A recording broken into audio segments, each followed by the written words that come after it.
hello. Welcome to episode 19 of The Board Crew, the second episode of 2025. It feels weird to say 2025. I'm still writing 24 and then scribbling it out every time I write something down. But I'm Daniel, otherwise known as Deke, and I am joined by Ben. Hey, how you going? I'm well. Good to know.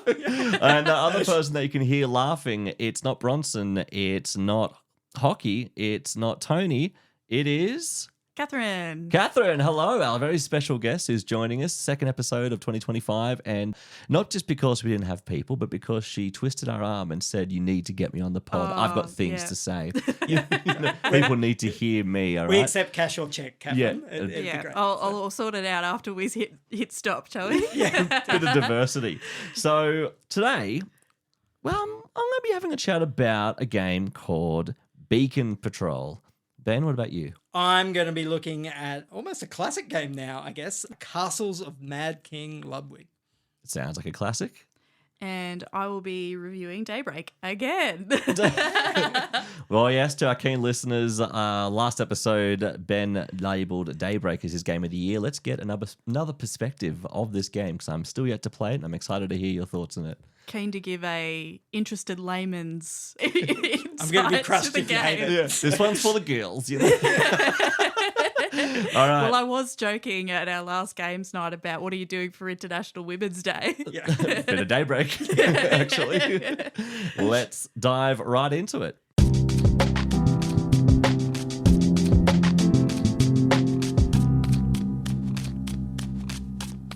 Oh, I'm very happy to be talking about Beacon Patrol. It's a 1 to 4 player game. So, yeah, there you go. You thought I was going to bring a game that didn't have solo play. Of course, this one does. Catherine, the running joke is for me to mansplain that I'm always bringing a solo game, basically. It's just my thing. I like Thanks my for, solo games. But this one, you can play with up to 3 more people if you want to.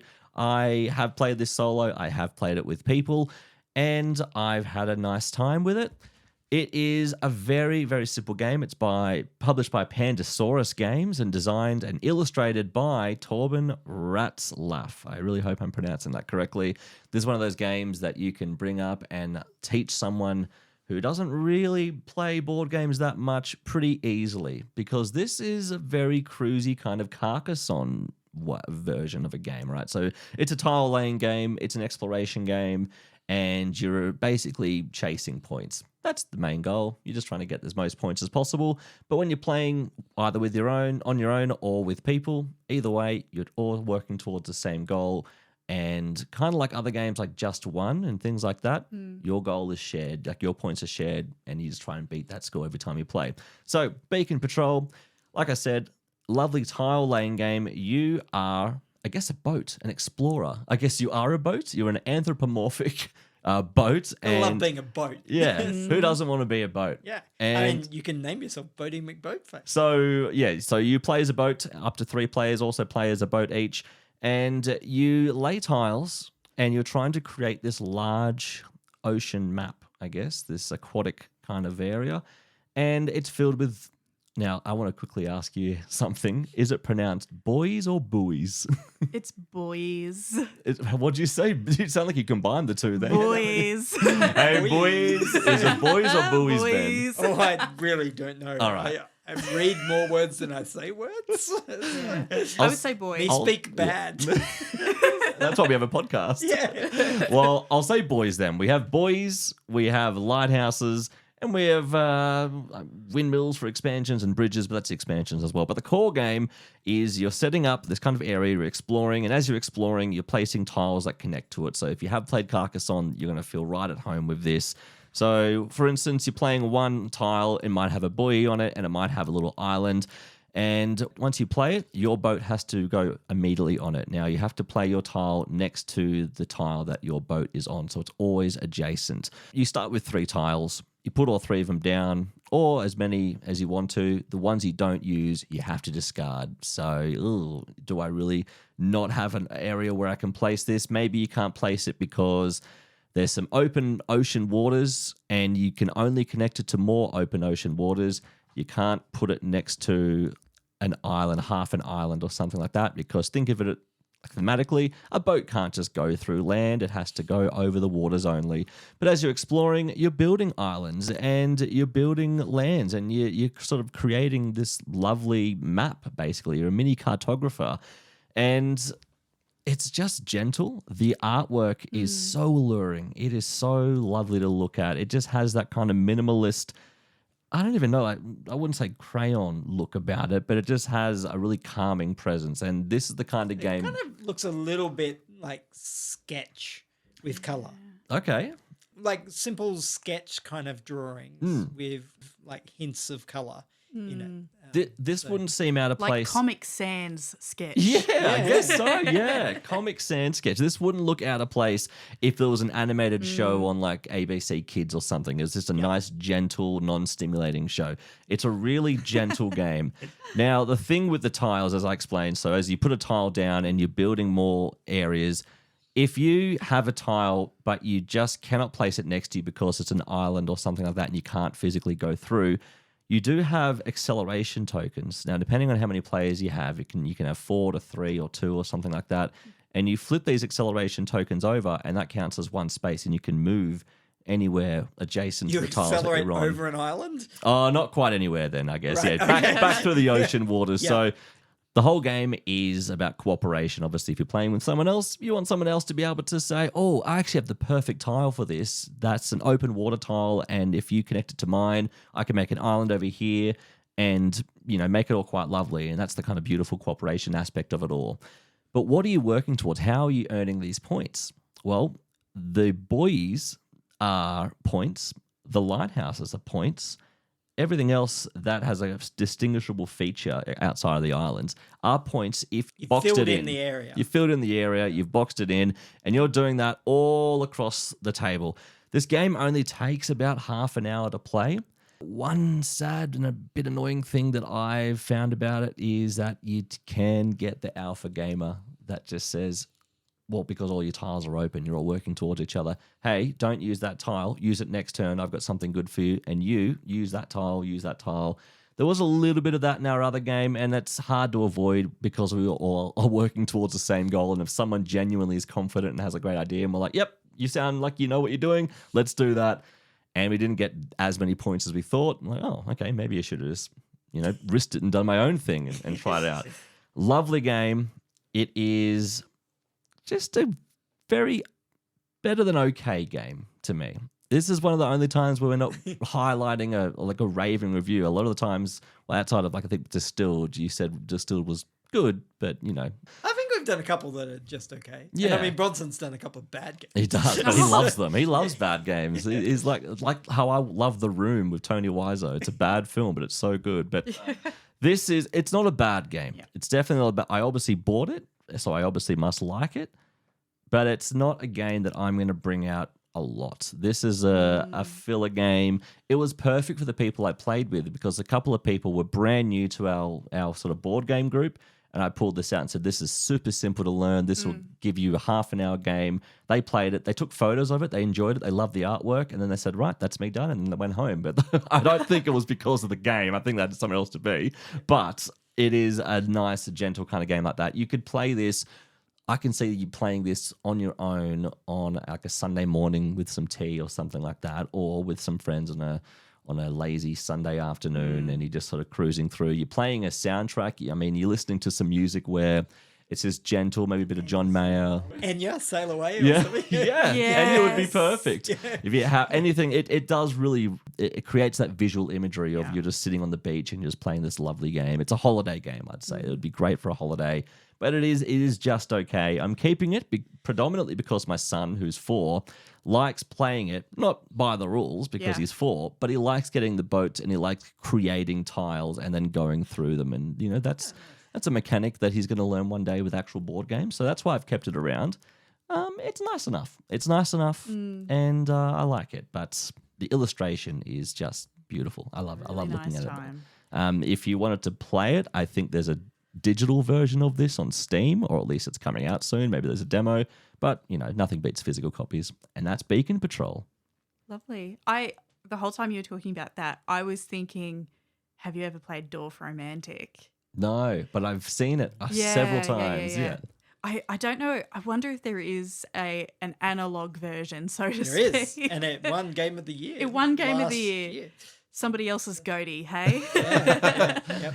By the Spiel, so the biggest board game prize thing had Dwarf Interesting. Oh, Momentum. wow. Okay. So There yeah, you go. it's in the Check it out CanCon library if anyone wants to try it out. I don't And, have it yeah, yet. it is mid-January, so is that still time to go to Yeah, CanCon? yeah. Plenty of time to buy your tickets. All right, There's beautiful. a small plug for CanCon. Yeah, yeah. Unless you're listening to this in 2027. Yeah. You missed it. Well, you can still come to the next CanCon. Yeah, then that's true. And, Oh, that's, play you it know, there. optimistic. There we go.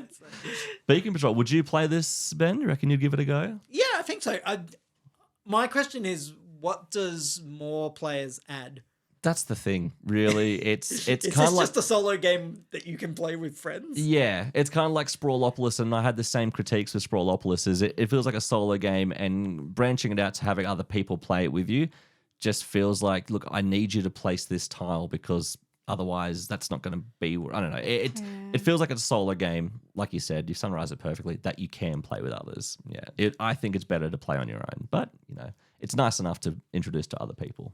It looks cool. I'm happy to give it a go with more than just me. Yeah. Catherine, would you play it? I would, because ordinarily I'm kind of a part-time board game person. My substantive role is more a PC game kind of thing. So I play a fair bit of Dwarf Romantic, where it's just like you've got to connect the water to the water, you've got to connect the railway to the railway, but it's fine if you if you connect the hayfield to the grassy area or whatever.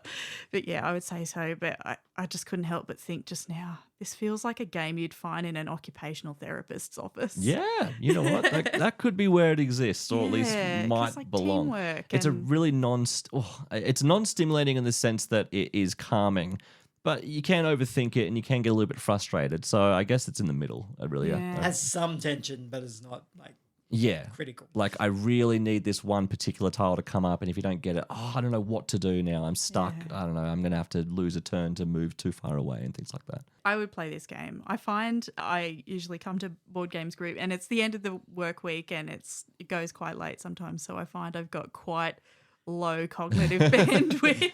Oh, it's a good end of the week game there too. Yeah. It's just like just one mechanic, please. Yeah. It's nice. It's gentle. It's Nice. Beacon Patrol.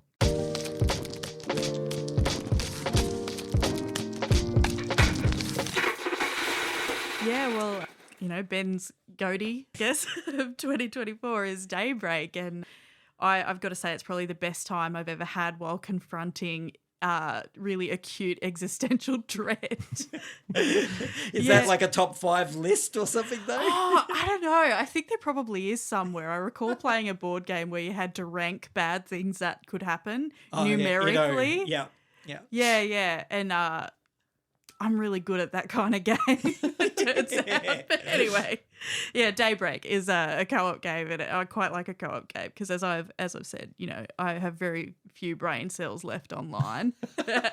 On Friday, At the end of the week? At the end of the week, yeah. So it's nice that people will help me without trying to stiff me. You know, we're all trying to win against the same entity. So when we see you on a Friday, we're getting what version of you? Are we getting? We haven't I seen the don't peak know. Catherine yet. Well, I don't know. Like, what is the version of Catherine that you see? I think you see a very disinhibited version. Like, they say that if you go without sleep for 16 hours, it's like driving at a 0.08 blood alcohol content. So I imagine that it's a little bit tipsy right. without any of the liquid. So we haven't met sober Catherine yet, is what we're saying. Yeah. But anyways, I don't Daybreak. know. This looks- Yeah, much less relaxed. But anyway, Daybreak's fantastic, and I did actually understand the rules after a while. Daybreak, I don't really know why they call it Daybreak. Ben, do you know the etymology of Daybreak as I it guess relates? it's just like in sort of the sense of hope. You know, Ah. the day is breaking, there's a new dawn, we can do this. Because like I remember as I we were playing the first couple of turns, you're like, this is terrible because it just shows how bad climate change is and we're all going to die. It was awful. I was just like, why are you bringing this game out? I came here to have fun, you know, and he was reading the rules and I'm just like, oh man, climate change is really bad. And this was made in a time with an idea that we could actually do something about climate change. It was and made like 2 years ago. Yep. Back in the day. You remember those days? Oh, 2023 when we had so much hope for our future. What a simpler time. Yep. The creators have still said that they reckon it's very applicable now. So. Yeah, I would say so. I feel like I learned a lot. There was plenty of dopamines involved. So basically the premise of the game is you as a group of 4 max are trying to beat climate change by various policies that you put in place, various international policies and local policies. And, you know, as riveting as that sound is, like, it's actually really fun, you know, and so you're each assigned a country. So when we played it the other night, I was China. Ben always majority world. Oh, well, people just stiff me with the majority world because they're like, I'm not touching that. So. Mr. Majority Worldwide over here. Yeah. Oh, and our friend Michael was the EU and our friend Don was the US. And so, yeah, as Ben was saying last time on the pod, you know, there are some countries that are just overpowered and, you know, their job is to bail people out and to help people build their technologies and things to prevent climate change. But I think it was really nice having so many different mechanics because it really acquainted me with the experience of having to try and build policy because there actually are so many different factors. So it's the ocean, it's the trees, it's the rainforests and, you know, tipping points in the permafrost and, you know, and you have to decarbonize at the same time as you have to meet your population's energy needs. Otherwise they will collapse as a society. Which is a significant thing for China. a Significant... look, collapse is a significant thing everywhere. Mr. Majority Worldwide over here. Yeah. The majority world starts off in a rough position and it doesn't get much better. And your population explodes. But yeah, there's a lot of factors and, you know, you have to make some really difficult choices. Yeah. Daybreak, I'm not sure if I relate so much to the hope thing. I heard Daybreak and thought it might be like a zombie infestation or something. Yeah, something like that. I don't know. But anyway, like I think we won that second time. You know, I was not at all successful in drawing cards that would help me decarbonize. But, you know, fortunately the rest of the world could bail me out with their decarbonisation efforts. But you had China like pumping green energy. That's true. That you were able to export to other countries. You're right. And I was bankrolling a lot of those global projects. Yeah. UN sort of meets together and goes, yeah, we can do this initiative. Yep. I do love the fact that like the UN meets every year or every term and kind of says, hey, this initiative. But it's quite possible that initiative just lies on the floor, does nothing because none of the countries actually put effort into it because they're like, I've got my own problems. Like, screw this UN initiative. Yeah. So you reckon like the UN meeting needs to play Daybreak or like the next meeting just get all the countries, you be yours. Go. Like really put the joy back into public policy. That's what public policy is missing. Yeah. Look, where's the fun, guys? Ask yourselves, is it fun? If not, don't do it. I guess the disadvantage of the conceit of Daybreak is you only are going to win if all the countries work together for the common good, sometimes at their own individual detriment, which we know is not really how the world works. It's fiction, so we can believe anything. Yeah, it's a game. It's pretend. But they have done simulation. really clever ways of making each country feel like each country. Like China can be really good at exporting cheap green energy, like solar or wind, to other countries. You know, the majority world is just poor and like it's a struggle for the majority world. And the reality is that the crises that happen are going to hit places like China and the majority world harder than they're going to hit Europe. It's the same impact for everyone, but Europe and the US will have more buffers generally to be able to mitigate those, whereas the majority world, you just get pounded with everything, and China often takes quite a hit as well. So. What does the majority world encompass? Like you've mentioned China, but what's in Europe? But the majority world is basically the old phrase for it used to be third world or developing countries. That's right. Yeah. So think of, or sometimes it's called the global south as well. So you're often talking about countries that have low infrastructure, not a great deal of government trust or government ability to kind of handle changes and problems that arise, but also has a huge population that's going to increase quite rapidly. And So what was it that drew you to Daybreak, and what's your big takeaway? Why do you enjoy it so much? Or I imagine you enjoy it so much. You're talking about. Yeah. I think dopamines is just the little box being ticked and things like ding. that. Yeah. Did that, save the world next. Yeah. I think I really liked how it was cooperative. I personally find it, a lot more engaging to be able to play with people rather than against people. All working towards the same goal. Very educational. Like for example, there was like a vertical farming. Oh, and there's QR codes on everything to be like, here's why we included this QR code. Have you ever heard about vertical farming or whatever, or micro solar or so that was pretty cool. I didn't check any of the QR codes, but I thought that's a nice little thing to have. Yeah. It's definitely something someone could do in their downtime, I guess. I think you said it was like a fairly crunchier game than because this is by Pandemic's creator. A bit crunchier than Pandemic. By crunchier, I mean heavier, maybe. Yeah. It's a creator of Pandemic, Matt Leacock and Matteo Menapace. That's didn't he get 3 mentions in a couple of podcasts? Yeah, he did. He's done a lot of games, Matt. Look, it's more complex than Pandemic. There's a few more rules. Having said that, Catherine, did you ever feel like when you put down a card or started a project, you're like, how smart am I? I've got all these little icons and they line up and now I can do this thing. Yeah. So I actually worked out that we did 2 rounds of this game the other night. I worked out that the first round I was cheating by accident. That's fine. Because the card that I had pulled up was just like, you need to draw 3 cards for every card that you discard, but you're only allowed to keep them with this one icon on. So say like a light bulb or a wind turbine.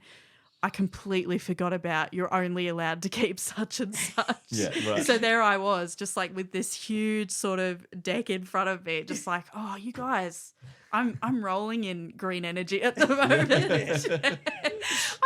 I think also it felt a lot more possible. It was, even though we lost the first time and even though reading out the rules was a very grim experience for me. It's like all cooperative games. It tells you here's 5 ways you can lose. And here's 1 way you can win. That's it. Yeah, so I liked how at the end of that round that we lost and at the end of that round that we won, it was like, we're so close, There was that reward that was in that zone of proximal achievement that we could just reach.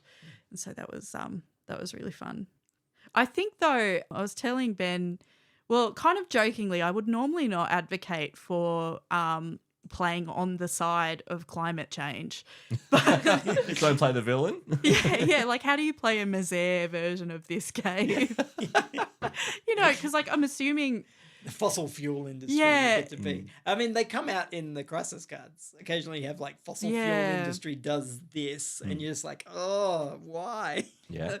So painful. Be like playing Spirit Island, but playing as the invaders.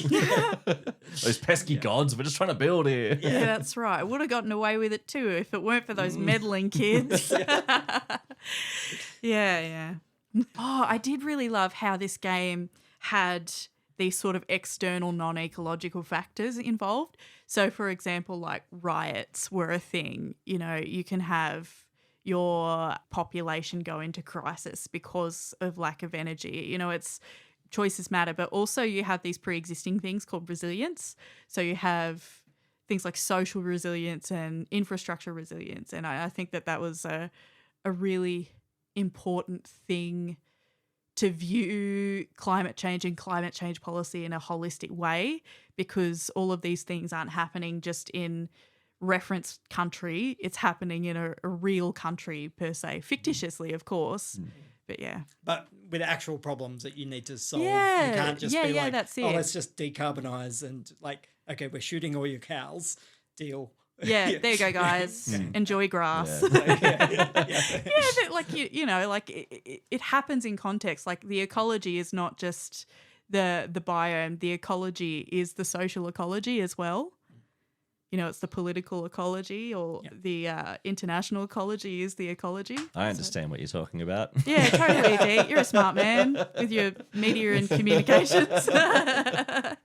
Beautiful. Yeah. Anyway, that's Daybreak. Fantastic game. I would 100% play it again, possibly 3 rounds in a row.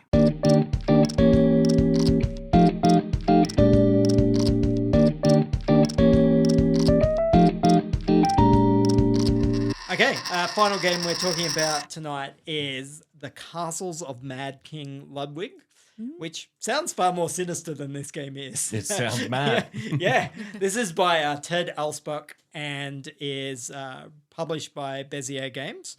And it's not actually dark at all. Mad King Ludwig is known as the Mad King because I think it was Belgium that he sent into bankruptcy by building huge number of palaces and castles.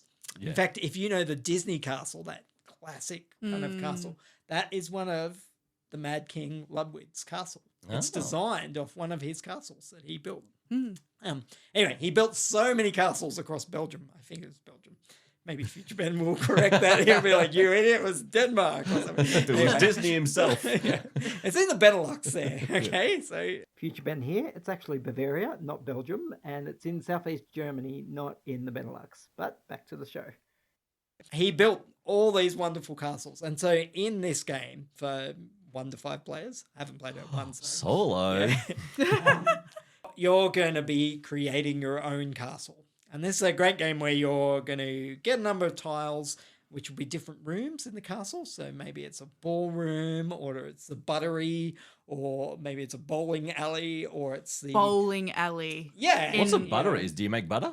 Yeah. Cool. I think it's the room where you make butter. So, I love it. I love a name for a room that just describes what it is as well. Yeah, that's it. You can have a tool shed. Like, there's so many for rooms. your tools. Yeah. Yep. A room I assume just where for he your puts his tools. tools. Probably not where he puts the butter. I don't know. More houses need butteries, I think.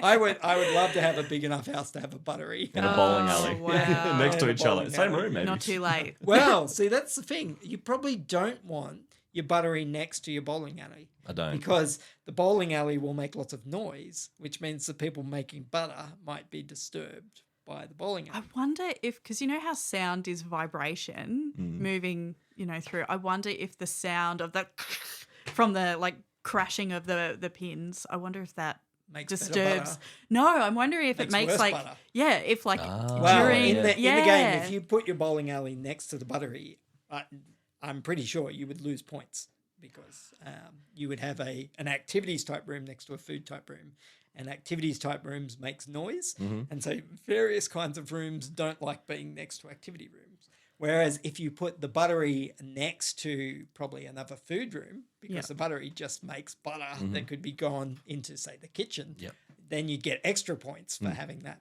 So the aim of the game is really to design your castle in such a way that the rooms all connect in kind of a logical way. You know, you want your living quarters just outside your royal bedroom. I mean, so you can swan about in it. You know, you want your great hall to really open up into great new places to go into. You know, what you don't want is, you know, like your buttery to open up onto your parkland or something. It's just weird. Like, you're not going to get extra points for that. So you're going to be trying to manipulate the tiles that you put down. And every tile is a weird shape as well. So it's not like your Carcassonne, your Beacon Patrol, all of that where everything's a square. Things will be circles, there'll be weird oblongs, there'll be hexagons, there'll be long rectangles, etc. And so you're going to have to build this really mad kind of castle layout. Mad Castle, Mad King. Yeah. Mad City. Oh. Yep, that's it. Mad TV. So, You can even build downstairs where you get to put sort of basement things. So you might build a grotto or Yes. a dungeon or all of a wine cellar. What grotto gets you excited? Everyone wants a grotto. Yeah, it's just like second only to Buttery. I do love putting a buttery in my castle. when Yeah, it how comes fun. up. I would argue, look, having an activity room next to a food room, I would argue the Buttery is both an activity room and a food room. Yeah, like you're churning butter. Yeah, It's yeah. fun as well. Yeah. Yeah. I was going to say these people don't have kids because if you had an activity room next to a food room, you can just drop them off in one room and they'll go to the other one and then they're just Well, self-contained. some activity rooms will get points for being next to particular things. So each different room will have its own scoring, which will be on the tile, and it'll say, I want to be next to these kind of rooms and I don't want to be, or maybe I don't want to be next to these kind of rooms. Or I will give you points for every of these kind of rooms that you have anywhere in the wine cellar. Well, all of the rooms that you've got that are, like serving rooms, for instance, would be great. The more serving rooms, the better. The other nice thing is each room has a number of different doors on it, and that'll depend on the room and the size of the room. Once you complete all of the doors, so every door has an exit into a new room, then you get a bonus of whatever kind of room it is. So if you complete a buttery, you'll get an extra turn because when you do food rooms, you get an extra turn, which is amazing. If you complete a garden room, an outdoors garden, then you get $10,000 because why not? Why not? Yeah, woo! If you complete the activities room, you get 5 points, which is a bit boring. well. If you complete like a living room, you get to pick up a stack of rooms and then choose the next rooms that are going to come out for people to choose. So it's just a really nice game. I really love the way that it looks at the end of it. And you just end up with a beautiful castle in front of you. This is a game that I've been playing on the day after Boxing Day with myself and Jenny and Alison. We play this as a tradition. We've been doing it for at least 9 years, according to Facebook. Now, at least 9 years ago, we took a photo of it, which probably means that we'd been doing it before then as well. Right, So maybe yeah. 10 years now Oh, we've been playing. Happy 10th anniversary of Castles the Mad King. Yeah. And, I've now got the Royal Collector's Edition, which has beautiful towers that you can build in your castles, which are actually big 3D. Sick. Okay, cool. Hours that I you was get going to put get on. to that question because there's a giant box, and I was This like, is if he's just it. talking about tiles, surely it doesn't need to be that big. But now, Yeah. so there's well, some actually, there is a verticality to it. lot of tiles in this edition. Right, So, okay. there's hundreds of rooms, which is great because you end up with a different castle each time. And the towers you build, or are they already pre-made? The towers are just a tile, but Mm-hmm. then when you complete the tile, you get to take the big plastic tower and put it on the tile. So Right, you have yeah. this giant tower. That cool and then you get a verticality. tower bonus and the bonus of the room that the tower was as well, which is really fun. There'll be goals that everyone needs to complete. So there might be the most living rooms or the longest corridors or whatever. They're big public goals that you'll complete. There's also an expansion called Swans and Secrets, which adds secret passages that you can put between rooms so you can sneak in, and that gives you extra points because everyone loves going for a secret passage Oh, to yeah. get to a new Yeah. room. Where's it going to go? Third But also only adds to swans. Buttery and Yeah. Grotto. If I could sneak into the buttery, Yeah. I'd be so much happier than There just needs to walking into be a buttery. it needs to be like a secret passageway from the gym to the buttery, so no one knows you're. so but if you're a bodybuilder, hear me out. Just- Yeah, you need the carb and protein load, right? yeah, well, and you can Some oil fats. yourself up for your comps, and Oh, yeah, That's another way of using butter. That's true. I that only is thought of the another eating way of using butter. Yeah, the swans, you're kind of just collecting different sets of swans. You get these cool little tokens of swans, which are all different colours. There's also moats, which are honestly a little bit boring, but you can build moats around the thing. And then I also have another expansion called Renovations, which is rooms that are 2-in-1 that you can renovate over existing rooms so that you build Oh. up instead of just out. Right. And then you get like dual bonus of that. they're all pretty fun. Even just the base game of Castles is just quite a relaxing thing. It's not a gateway game that I would welcome someone into the hobby, because the way that you choose tiles is one player will be called the master builder, and they set the prices in a range, and then everyone else auctions those based on those prices. So I'll be like, you guys all want the buttery? I'm going to set that at $6,000. And then I'm going to set the bowling alley at $4,000. And so there's set prices, and you'll put all the different tiles on those set prices. But it's really hard for new players that they're like, I don't know what I'm going to price these at. Like, I'm really worried that I'm going to price something super cheap, and everyone will be like, yay! Yeah. Thankfully, because it has set prices, so you're always going to have, and you can only put one thing in each price. So there's always going to be something at the sort of, if you've got 5 players, right down to 1,000, all the way up to 15,000. So it's a massive range. But generally no one will ever buy the $15,000 one. It's just, but each one that's not bought gets $1,000 put on it, so that they get better and better. So what do you start with? Sorry. In terms of money, you start with 15,000. So you could blow it all in one shot. Nice. But when you're the master builder, everyone pays you for the rooms they buy, and so you get all the money. But then you buy a room after everyone else has bought one, so you get to buy last. So if the room you really want, you put cheap, someone else will buy it.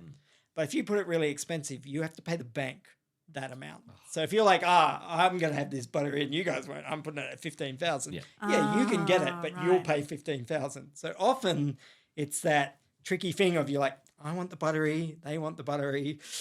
We all want the buttery. Yeah, I'm going to put it like at 8,000. Surely they won't pay 8,000. And then Deeks is like, 8,000 for a buttery, done. What a deal! But then you're also like, I just made $8,000. That's great. So, all right. So it's working out. Basically, the way to get rich is if you're playing with Catherine and I, set the buttery like $15,000. We'll both fight over it. I want the buttery first. It's a food. I don't know. I feel like and an activity. It's both. 5 points. I feel like Catherine's going to pay high for the grotto. If the grotto comes out, she's splurging all the cash for that. Look, you'd be surprised how quickly I'll sell out on these things. In the grotto. Look, a game will take probably an hour and a half to 2 hours. And you will have a beautiful castle, even without the collector's edition. Your castle will look amazing at the end of it, and there's a sense of accomplishment because all the rooms are all different shapes and there's so many different styles of rooms. Everyone's castle is going to be really unique. It's not going to look like the castle that you built in the last game if you've just played it. So I find every time I'm kind of like, I just love the look of what I've built here. I don't really care about score, although I pretty much always win, so whatever. Master builder over here. Yeah, the humble brag over here. But you just have such a great looking castle with this awesome floor plan that you're like, I could take on the Mad King. Like, I could build more castles than he could. Easy. I could tank the economy quicker than anyone can. Yeah. So economy of Belgium down in a day. That's my promise to you. And that's a real promise Belgium too. Broke Yeah, again. he's coming for you, Mad King. He's still around, right? That's like his first name is Mad. I think he did have a name. I don't remember. Yeah, Mad. Mad. He was born mad. Yep.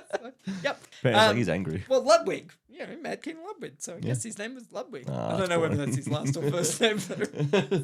Maybe his middle name is King. He wasn't a king at all. He's just a mad bloke. It's a technicality. King is his stage name. Yeah, right.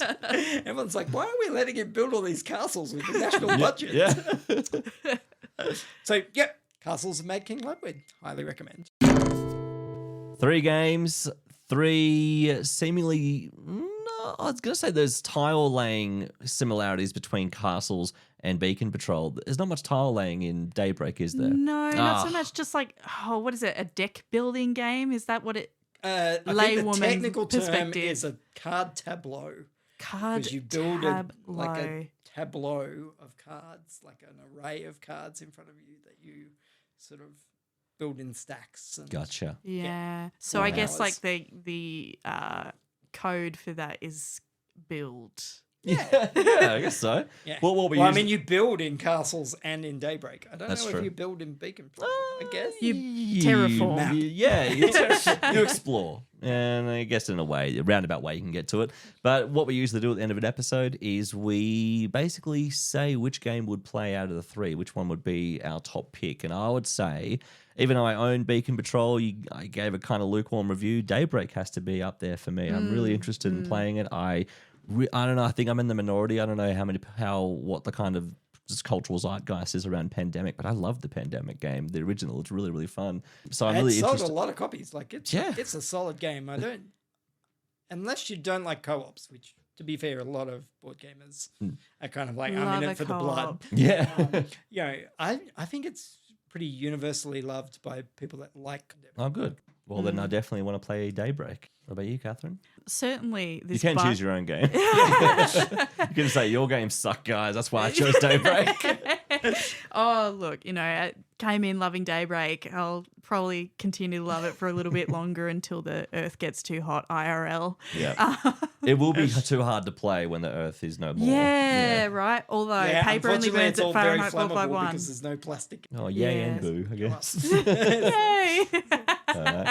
Does have to get quite hot for it to combust, though. So That's true.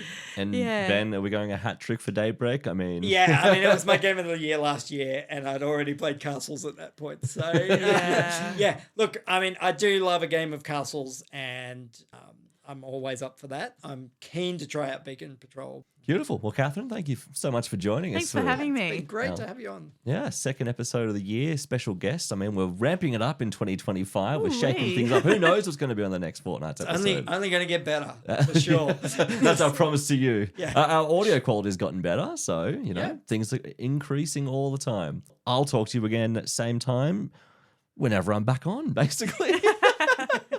Well, thanks for joining us and thanks for getting bored with us. Bye. See you later. Bye.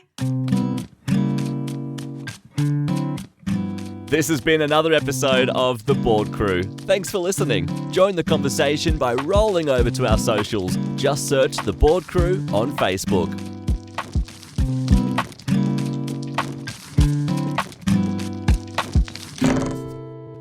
Tell me why you bought the expansions. Like, if it's just an okay game, expansions, like, is it just a misplaced hope or what is it? It came with them, It came with probably. expansions. Oh, Includes okay. 2 mini Sounds like base game with extra steps.